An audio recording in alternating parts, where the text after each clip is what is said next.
अस्सलाम वालेकुम, मेरा नाम है श्वेता। अस्सलाम वालेकुम, मेरा नाम है इंदर और आप सबका स्वागत है हमारे चैनल में। तो अभी हम कुरान क्लास का पार्ट 4 का एपिसोड 4 का पार्ट 4 करने वाले हैं। ये देखते हैं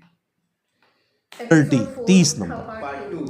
कुरान हकीम में सूरतें उमूमन जोड़ों की शक्ल में है और ये अल्लाह ताला की सुन्नत है। सूरह ज़ारियात में है कि अल्लाह ताला ने मखलूक़ात को जोड़ों की शक्ल में पैदा किया। जोड़ा जो होता है ना, वो आपको पता है एक दूसरे का रेसिप्रोकल होता है, मर्द है औरत है, मेल फीमेल। लेकिन ये दोनों चीज़ें मिलके एक मुश्तरका मकसद को अचीव करते हैं। जैसे मर्द और औरत दोनों के मिलाप से अल्लाह ताला ने औलाद का सिलसिला शुरू किया। यही जेंडर्स वाला इशू जो है वो जानवरों में भी है, इवन नबातात के अंदर भी है। तो दोनों एक दूसरे के बगैर इम्परफेक्ट हैं, दोनों मिल के परफेक्ट होते हैं। इस तरह कुरान हकीम में भी सूरतें जोड़ों की शक्ल में मिल के एक परफेक्ट मकसद को अचीव करती हैं, जिसकी आपको सबसे मोटी मिसाल सूरतुल फलक और सूरतुल नास है। ये भी जोड़ा है। सूरतुल फलक उन शयातीन के हमलों को डील करती है जो बाहर से हमलावर होते हैं, जादू की शक्ल में, हसद की शक्ल में। आप देख लें, कुल आऊज़ु बिरब्बिल फलक मिन शर्रि मा खलक, हर उस चीज़ के शर से तेरी पनाह में आता हूँ जो तूने पैदा की है।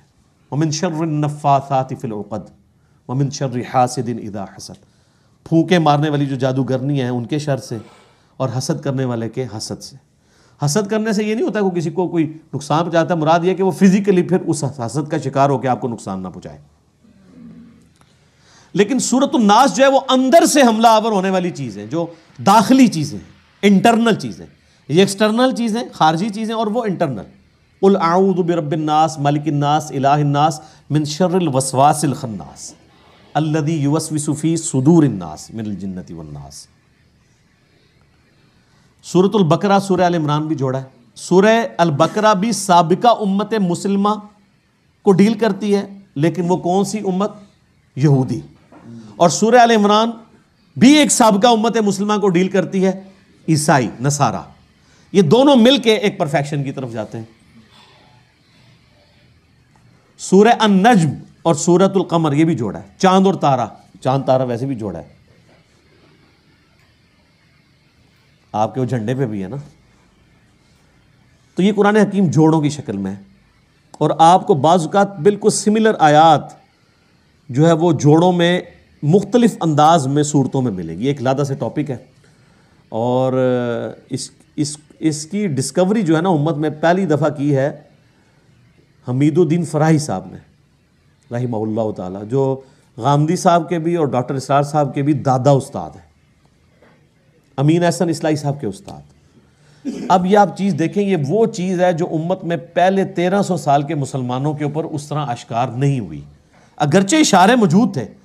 यार जब अबू दाऊद में, तिरमिज़ी में, इब्न माजा में हदीसें मौजूद हैं मुअव्विज़तैन के बारे में, दो पनाह देने वाली सूरतें। इसी तरीके से मुस्लिम शरीफ में हदीस है कि सूरह आल इमरान और सूरह बकरा जो हैं ये दो परिंदों की शक्ल में, साहिबान की शक्ल में क़यामत वाले दिन साया करेंगी। तो इशारे तो मौजूद थे, लेकिन इस तरफ किसी का दिमाग नहीं गया कि ये वाकई जोड़े हैं, फिर इनका एक मकसद अचीव होता है। वो पूरी की पूरी एक जो समझ लें आप पूरी डॉक्ट्राइन है ना, वो उस बंदे ने डिस्कवर की है, और उस बंदे ने भी कमाल काम किया जी। वो बंदा कुरान को समझने के लिए 40 साल तक एक खैमे में उसने ज़िंदगी गुजारी है, जाके बिल्कुल रेगिस्तानी एरिया में उसी तरीके के मुताबिक जिन हालातों वाक़यात में कुरान नाजिल हुआ था, ताकि वो अरब के लोगों के कल्चर को समझ सके और उन फीलिंग्स को फील कर सके। फिर अल्लाह ने देखे कैसी चीज़ें उनके ऊपर खोली हैं। उनको आज यानी इस हवाले से कुरान के नज़्म, इसको नज़्म कहा जाता है कुरान का, इसका इमाम माना जाता है। हालांकि कोई पुराने बुजुर्ग नहीं है, बमुश्किल 100 साल हुए उनको फौत हुए। डॉक्टर इसरार साहब ने भी इस हवाले से जो तारुफ़ कुरान के अपने लेक्चर हैं बयानुल कुरान में, उसमें बड़ी डिटेल से वो बोले हैं, और उन्होंने ईमानदारी की है कि उनका नाम लिया है, उस डिस्कवरी को अपने साथ मंसूब नहीं किया। ये बड़ी बेईमानी होती है कि आप किसी दूसरे शख्स की डिस्कवरी का लेबल जो है वो मतलब अपना लगा के उस सौदे को बेचना शुरू करें। तो मैंने भी इसलिए ईमानदारी की कि ये मेरी कोई डिस्कवरी नहीं है, कोई ये ना कह दे अली भाई ने क्या कमाल कर दिया, जिसने किया उसी की तरफ मंसूब कर रहे हैं। और अल्लाह ताला उनकी गलतियों से दरगुजर फरमाए, उनको नेक कामों का अजर अता फरमाए, आमीन। इल्मी पॉइंट नंबर 31 वो है मेरे भाइयों, कुरान हकीम की अगर सब डिवीजन की जाए तो कुरान हकीम में कुल 7 मनाजिल हैं जो सहाबा इकराम के दौर में इस्टेब्लिश हो चुकी थी, क्योंकि सहाबा इकराम अलैहिम रिदवान के दौर में ये इस्टेब्लिश था कि कुरान हकीम वो एक मुसहफ को 7 दिन के अंदर मुकम्मल करते थे। तिरमिज़ी में हदीस है, जिसने 3 दिन से कम में कुरान ख़त्म किया उसने कुरान का हक़ अदा नहीं किया। ये उनको कहा जा रहा है जिनको अरबी आती है, और जो कहते हैं हमारे बुजुर्ग एक एक रात में पूरा कुरान ख़त्म करते हैं तो वो केड़ा सवाब खटते रहे, आप समझ लो। साहबा को कहा जा रहा है 3 दिन से कम में कुरान मुकम्मल नहीं करना। तो 3 दिन में सहाबा इकराम कुरान मुकम्मल करते थे या 7 दिन के अंदर। तो अब 7 दिन के लिए फिर उन्होंने अपनी मंजिलें मुकर्रर कर ली। ये मंजिल का लफ्ज़ आप भी आजकल वो बुज़ुर्गों के वज़ाइफ की किताबें भी हैं ना, वो मंजिलें लिखते हैं, ठीक है, वो कहते हैं तसव्वुफ़ की इतनी मंजिलें तय कर ली हैं। लफ्ज़ कुरान से ही पकड़ा हुआ है। सहाबा इकराम के दौर में ये इस्टेब्लिश हो गया था कि जिसने 7 दिन के अंदर कुरान ख़त्म करना है ना, उसके लिए उन्होंने आसानी करके ना इक्वली डिवाइड करके, आलमोस्ट इक्वली डिवाइड किया, 100% नहीं। और चूंकि ये सहाबा इकराम की डिवीजन थी, इसमें आपको फिर उस तरह की खामी नज़र नहीं आएगी जो पारों के डिवीजन में नज़र आई है, वो मैं अगले पॉइंट में डिस्कस करूँगा। अगर सूरह फातिहा को आप कुरान का मुकदमा मान लें, प्रीफेस है ना ज़ाहिर, तो पहली मंजिल के अंदर 3 सूरतें हैं, दूसरी में 5, तीसरी में 7, चौथी में 9, 5वीं में 11, छठी में 13। देखें कितनी ज़बरदस्त इवनली चल रहा है। और 7वीं में 65 सूरतें हैं, वो भी 13 का मल्टीपल है। 13 को 5 से ज़रब दें तो 65। ये सहाबा इकराम ने, अच्छा, और ये जो उन्होंने डिवीजन किया है, इससे आलमोस्ट कुरान के 7 बराबर हिस्से बन जाते हैं। अगर किसी ने एक हफ्ते में कुरान ख़त्म करना है तो हफ्ते वाले दिन वो, अगर वो हफ्ते से स्टार्ट करता है तो वो पहली मंजिल मुकम्मल करे, इतवार को दूसरी करते करते तो जुम्मे वाले दिन उसका कुरान मुकम्मल हो जाएगा। तो ये मनाजिल का सिलसिला किया गया। इल्मी पॉइंट नंबर 32 वो है मेरे भाइयों ज़रा कड़वी बात कि कुरान हकीम कि जो ये पारों की डिवीजन है, ये नबी इस्लाम ने नहीं करवाई, सहाबा इकराम ने भी नहीं की। ये ताबईन के दौर में इसकी डिवीजन हुई, जब लोग सुस्त हो गए, हफ्ते में कुरान मुकम्मल नहीं कर सकते थे, तो फिर मशवरा किया गया कि यार चलो महीने में कुरान मुकम्मल किया जाए, तो फिर 30 दिनों के ऊपर से डिवाइड कर दिया जाए। तो मेरे ख्याल है कोई पढ़ा लिखा उन्होंने बंदा बिठाया, उन्हें जनाब इंज करके ना कुरान हकीम खोलिया, इंज किया और सफ़े गिनने शुरू किए, और कुरान पाक के 30 पारे बना के साइड पे हो गया। और वो बनाए क्या, वो आज तक हमारी मुसीबत हमारे गले में फेंटा है। उसका सबसे बड़ा आप जो ब्लंडर देखें इन पारों में, चूँकि ये कुरान और हदीस से नहीं है तो ज़ाहिर है इंसान तो फिर गलती करेगा। तो अब मुझे अंदाज़ा लगाएं, जो ये कहते हैं कि जी शिया कहते हैं 40 पारे हैं, वो पारे तो 30 भी कोई नहीं थे, 40 कहाँ से आने हैं, ये बात ही जाली है। अगर उनसे पूछे शिया का कुरान जाके देखा है, नहीं। ये आप सऊदीया में कई कुरान है वो पारों के डिवीजन के बगैर छप रहे हैं, वो बीच में से आयात शुरू हो रही होती हैं, क्योंकि पारों की डिवीजन को तो वो एस्टैब्लिश मानते ही नहीं है ना, सूरतों की डिवीजन है, मनाजिल की है। अब ये देखें ब्लंडर क्या हुआ है। पारा नंबर 13 जो है, इसकी आखिरी आयत, एक आयत सिर्फ, सूरतुल हिज्र की पहली आयत है, औज़ु बिल्लाहि मिनश शैतानिर रजीम, अलिफ लाम रा तिलका आयातुल किताबी व कुरआनिम मुबीन। और पूरी सूरह हिज्र पारा नंबर 14 में है, रुबमा यवद्दुल्लज़ीन कफ़रू लौ कानू मुस्लिमीन। ये एक लाइन अगर 14वें पारे में चली जाती तो ये सूरत तो ना टूटती, सूरत ही तोड़ दी। एक लाइन के पीछे, एक लाइन में नहीं, आधी लाइन ही बनती है। एक आयत पारा नंबर 13 के एंड पे रखी और पूरी सूरत पारा नंबर 14 में कर दी। तो ये कितनी बेवकूफ़ाना किस्म की डिवीजन इन लोगों ने की। सूरह यासीन भी आप देख लें, कुछ हिस्सा उसका 22वें पारे में है, बाकी मेजॉरिटी सारा, वो सिर्फ इसलिए कि उन्होंने सफ़े पूरे किए ऐसे करके। और ये ऐसे ऐसे करके भी अगर आप अल्फाज देखें तो अभी भी पूरे नहीं है। आज के दौर में तो हम मैथमेटिकली भी कर सकते हैं, अभी भी पारों को रिवाइज किया जा सकता है इवनली, अभी भी डिस्ट्रीब्यूट कोई नहीं है। अगर आप कहना कि 100% हर पारे के रुकू या उसके अल्फाज या उसकी लेंथ बराबर है दूसरे के, तो ऐसा नहीं है। रुकू तो चले बराबर नहीं हो सकते, छोटे बड़े हैं, अल्फाज तो बराबर हो सकते हैं ना, आयात भी बराबर नहीं हो सकती, छोटी बड़ी हैं, नहीं नजर आएंगी आपको। तो ये पारों के डिवीजन को हम सिरे से मानते ही नहीं है। ये पारों की डिवीजन ताबईन के दौर में मौलवियों ने, हुक्मरानों की बनाई हुई है, इसकी कोई हैसियत नहीं है। लेकिन अब चूँकि ये इस्टेब्लिश हो चुकी है और लोगों के लिए महीने में कुरान ख़त्म करना आसान है, इसे हम बिदत भी नहीं कहते, ये इंतज़ामी मामला है। आप अगर 3 महीने में कुरान ख़त्म करना चाहते हैं तो आप मज़ीद डिवीजन कर लें, आप साल में कुरान ख़त्म करना चाहते हैं आप मज़ीद डिवीजन कर लें, जितनी मर्जी करें।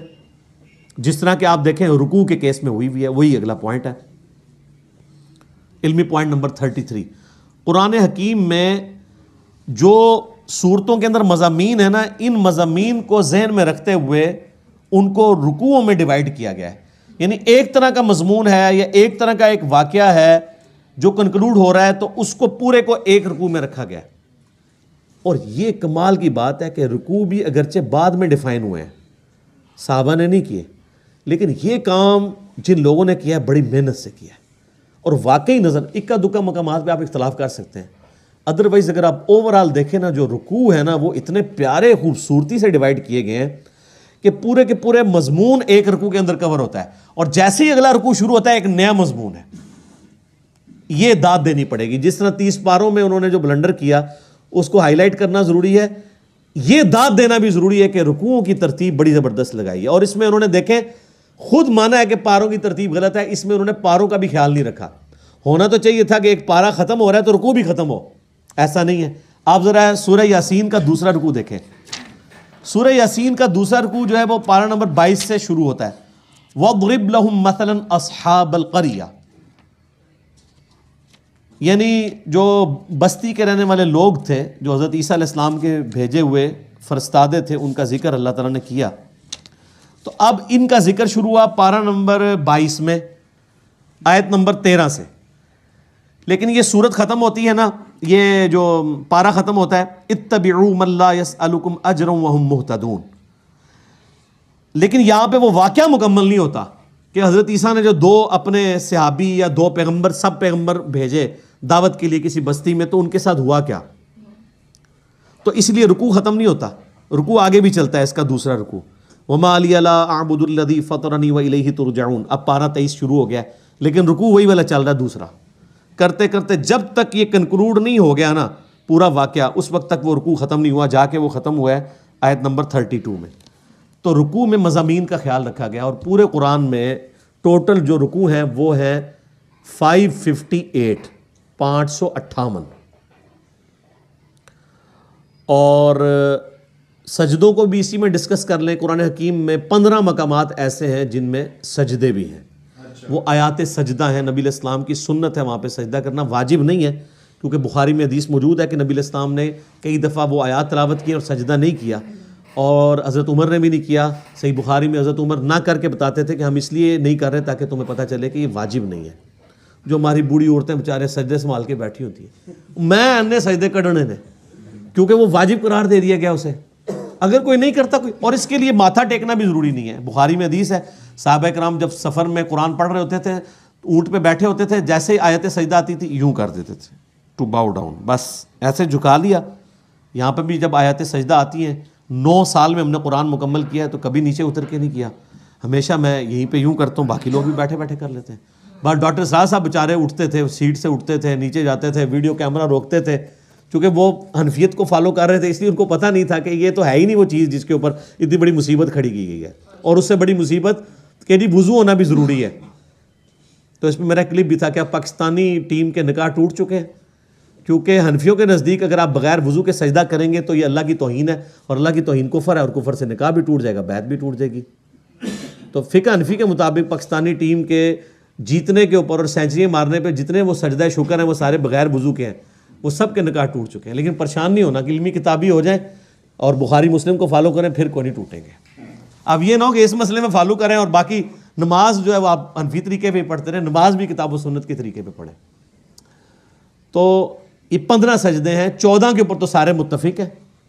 मैंने इसके ऊपर पूरा एक लेक्चर दिया है, मसला नंबर 118, 119, वो 15 के 15 सजदे बताएं कौन से हैं, फिर उनके ऊपर पूरी इंटेलेक्चुअल डिस्कशन की है 8 हदीस की रोशनी में। और उसमें मैंने बताया था कि सूरह हज की ये खुसूसियत है कि इसमें 2 सजदे हैं, एक बिल्कुल एंड पे जाके आता है जिसके ऊपर ना कुरान हकीम में लिखा होता है, सजदा तो लिखा होता है इन द शाफई, ठीक है, ये शाफई सजदा है। जैसे सुन्नी दुरूद, शिया दुरूद, ठीक है, एक सुन्नी बकरा, शिया बकरा, सुन्नी मछली, शिया मछली। हाँ, कुर्बानी के दिनों में चूँकि शिया जो है वो खसी जानवर की कुर्बानी के कायल नहीं है, तो वो उनके जो नॉन खसी जानवर हैं वो शिया मंडी में बिकते हैं। और मछली में भी इसी तरह उनका इख्तलाफ है कि जो छिलकों वाली मछली है वो खाई जाएगी, जो बिल्कुल प्लेन होती है वो नहीं खाई जाएगी। तो इस तरह कुरान के सजदे भी जो है ना वो फ़िरका वारियत की नज़र हुए। तो वो इमाम शाफ़ी, हम पहले ये पूछते हैं कि इमाम शाफ़ी पे को वही नाजिल हुई थी? इमाम शाफ़ी से पहले जो 200 साल के मुसलमान हैं उनके नज़दीक सूरह हज का सजदा है था या नहीं था? एक सिंपल सवाल। इमाम शाफ़ी तो पैदा हुए 150 हिजरी में, फौत हुए हैं 204 हिजरी में। इमाम शाफ़ी की पैदाइश से पहले 150 साल के जो मुसलमान हैं वो क्या सजदा करते थे? वो आप हदीसें उठा के देख लें, जामे तिरमिज़ी में, अबू दाऊद में, मुस्नद अहमद में, कि सूरह हज की फौकियत है 2 सजदों की वजह से। तो अहादीस में तो 15 ही सजदे थे। और इमाम शाफ़ी का मौक़िफ़ ये ठीक है, ये इमाम शाफ़ी का सजदा नहीं है, ये अहादीस का सजदा। और हदीसें तो इमाम शाफ़ी के अब्बा और दादा और परदादा की भी पैदाइश से पहले की हैं। तो सूरह हज में 2 सजदे, वो बल्कि वो बयानुल कुरान में जब डॉक्टर इसरार साहब यहाँ इन आयात पे पहुंचे ना तो नीचे से किसी ने वाद ही सजदा है, उन्होंने कहा नहीं इमाम शाफ़ी अल्लाह सजदा है, ठीक है। लेकिन वक्त के साथ उन्होंने लर्न किया, मतलब वो सीख गए थे कई चीज़ें। मेरी जो उनसे मुलाकात उनकी वफ़ात से आलमोस्ट 2 साल पहले हुई, 14 अप्रैल 2010 को वो फौत हुए ना, तो मेरी 2008 के अंदर मुलाकात हुई। मैं उनके जनाजे में भी शरीक रहा। तो उन्होंने इन कैमरा मुझसे बहुत सारी बातें की थी, ऑन कैमरा नहीं, इन कैमरा। मैं कैमरा ले गया था, मैंने कहा सर मैंने आपकी बातें रिकॉर्ड करनी है यादगार के तौर पे। तो उन्होंने कहा फिर मैं तो खुल के बात नहीं करूँगा, अब आपने खुल के बात सुननी है या रिकॉर्डिंग करनी? मैं कहा जी सत्यानाश रिकॉर्डिंग दा, मैंने डायरेक्ट करो। तो उसमें उन्होंने कई एक बातें की इस हवाले से, जिससे मुझे ये पता चला कि उनको आखिरी उम्र में कई एक बातें क्लियर हो चुकी थी जो उनको अपनी ज़िंदगी में, जिनके ऊपर वो चीज़ों के ऊपर चलते रहे। जिसमें उन्होंने टॉप ऑफ द लिस्ट ये बात की थी कि नमाज का तरीका वही है जिस तरीके से अहले हदीस नमाज पढ़ते हैं, ये हनफियों का तरीका ठीक नहीं है। लेकिन खुद वो रफ़ल यदैन से नमाज पढ़ते भी थे, नहीं भी पढ़ते थे, लेकिन मौक़िफ़ उनका ये था। उनकी एक ही वीडियो रिकॉर्डेड है, यूट्यूब पर रखी है, जिसमें उन्होंने सूरह हशर की आखिरी 3 आयात के साथ नमाज पढ़ाई है, मगरिब की गालबन या इशा की, वो रफ़ल यदैन से ही पढ़ी है उन्होंने। मेरे साथ खड़े होकर उन्होंने 3 नमाज़ें पढ़ी हैं, तो जुम्मे की, असर की और मगरिब की, मई 2008 में। तो उन्होंने सुन्नत के मुताबिक नमाज पढ़ी, रुकू में जाते वक्त, रुकू से उठते वक्त रफ़ुल यदैन किया, अल्हम्दुलिल्लाह। इल्मी पॉइंट नंबर 34 वो है मेरे भाइयों, कुरान हकीम फ़लसफ़े या साइंस की किताब नहीं है, बल्कि ये किताब है हदायत इंसानी की। अगरचे इसमें साइंटिफिक फैक्ट से रिलेटेड 1000 से ज़्यादा आयात हैं, लेकिन उन फिज़िकल फिनोमेना ऑफ नेचर या अत-तज़कीर भी आला अल्लाह के ज़रिए अल्लाह का तारुफ करवाया गया है। मकसद साइंटिफिक फैक्ट्स बयान करना नहीं है। तो कुरान एक लिटरेचर की बुक है और इस लिटरेचर की बुक का मकसद भी इंसानी हदायत है। अगरचे इसमें कई एक मज़ामीन डिस्कस हुए हैं, कई एक टॉपिक्स डिस्कस हुए हैं, लेकिन मरकज़ी चीज़ अत-तज़कीर है। वऊहिया इलैया हाज़ल कुरआन लिउन्ज़िरकुम बिही वमन बलग। नबी फरमा दो अल्लाह ने कुरान मेरी तरफ इसलिए वही किया है ताकि इसके ज़रिए मैं तुम्हें भी तबलीग कर दूँ और जिस तक ये कुरान पहुँच जाए वो इसी कुरान के ज़रिए तबलीग करे। तज़कीर, नसीहत, डर सुनाना, और कहीं कहीं खुशखबरी भी है। लेकिन हमारे लोगों ने खुशखबरी डोमिनेट ली हुई है, डर को नीचे करती है। उसका एंड रिजल्ट आपके सामने है। सब कह रहे हैं जो कुछ भी है तेरे महबूब की उम्मत से। ठीक है, मौजा मारो, अक्ल ना होवे तो मौजा ही मौजा, अक्ल होवे तो सोचे ही सोचा। तो ये इसलिए इस चीज़ को आपने जहन में रखना है कुरान पढ़ते हुए। तो जैसे इसमें शुरू में बताया कि जोड़ों में आए थे, जोड़ों का जो एग्जाम्पल दिया मेल फीमेल, जब वो जोड़ कुछ तो डिमांड होता है कुछ तो उसमें उसका कंप्लीट होता है बेसिकली वो। तो वो एक एग्जांपल दिया गया, मतलब काफ़ी कुछ इतना डिटेल में मालूम पड़ रहा है ना हमें। And I am pretty sure बहुत सारे मुसलमानों को भी ये सब डिटेल में पता नहीं होगा, कोई पता लग रहा है। हाँ, वो लाइक जैसे उन्होंने कहा ना कि बहुत सारे सूरा हर एक चीज मतलब बोलते हैं ना, जैसे हमने अगर देखा जाए तो पहले पार्ट में भी उन्होंने वही बोला ना, वो बिस्मिल्लाह वर्ड। यहाँ पे भी उन्होंने वही कहा कि डिवीजन वाला सीन है, एक 7 वाला एक 30 वाला है, जिसमें 30 में बहुत सारे फ्लॉज है। जैसे एक आयत यहाँ पूरी भी नहीं है, बाद में आगे कंटिन्यू की गई है दूसरे पैरा में। वही ना, वो बोल रहे थे ऐसे पेजेस के हिसाब से वो कर रहे थे। बट और सजदे वाला लाइक प्रॉपर में मैंडेट नहीं है, ऐसे बैठे बैठे भी सजदा करो, तो काफी डिटेल में बताया गया है। राइट। ठीक है, आगे देखेंगे। तब तक के लिए वीडियो को like, subscribe, share, comment, click on the bell icon. Bye bye.